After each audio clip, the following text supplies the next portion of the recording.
Resourcing the nervous system is the practice of intentionally providing our nervous system, particularly the autonomic or automatic nervous system, with experiences, tools, and practices that support its regulation, where regulation means a return back to ventral vagal, to a grounded, steady state in which we are safe and social.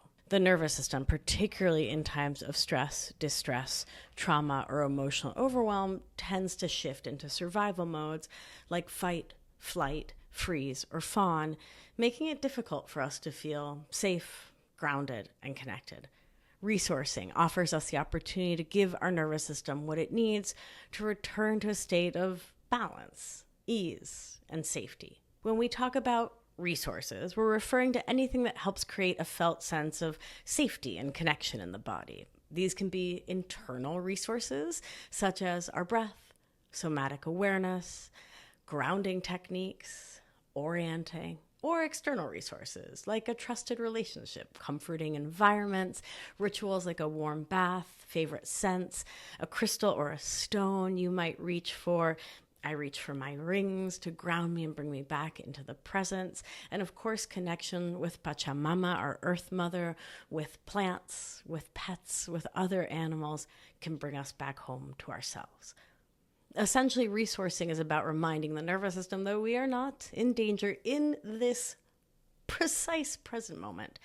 And so we can relax out of survival mode and into a state of regulation where we can rest, digest, connect, and thrive.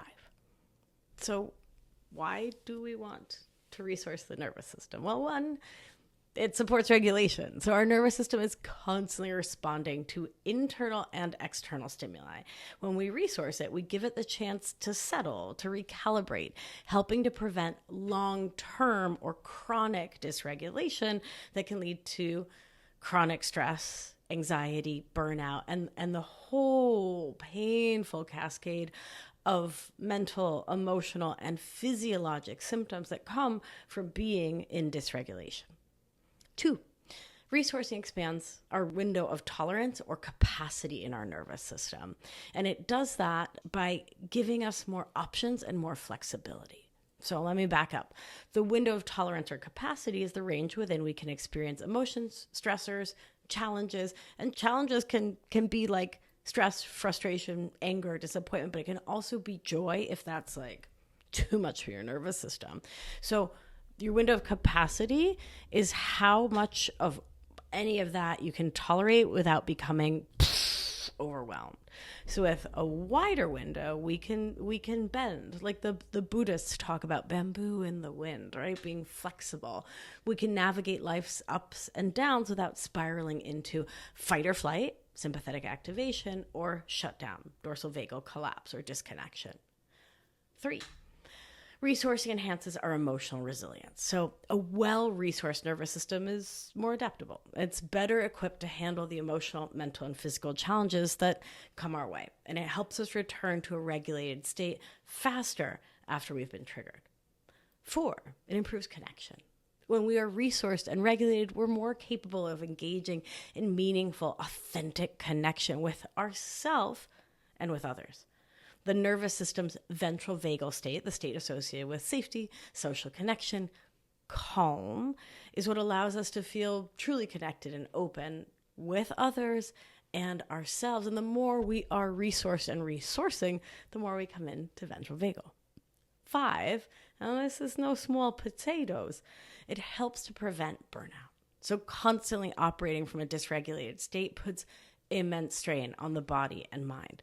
Resourcing ensures that we're not living in full-on survival mode, which can deplete our energy, really downregulate and harm our immune system, and can lead to emotional and physical exhaustion. Plus, burnout just sucks. I mean, it sucks to be out of empathy, out of care, just like done, right? I've been there. It's unpleasant to say the least.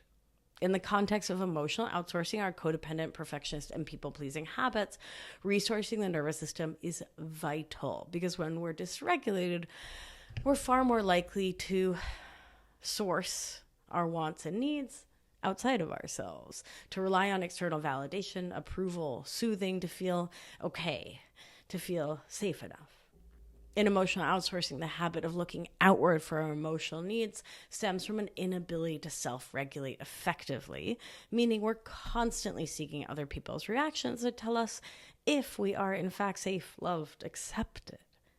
Resourcing, on the other hand, slowly but surely strengthens our ability to self-regulate, which interrupts the emotional outsourcing cycle by giving us the internal tools to soothe and care for ourselves, which then supports us to step into more interdependence and to look to others to co-regulate our nervous systems with us, to be in community with us for our collective growth and liberation.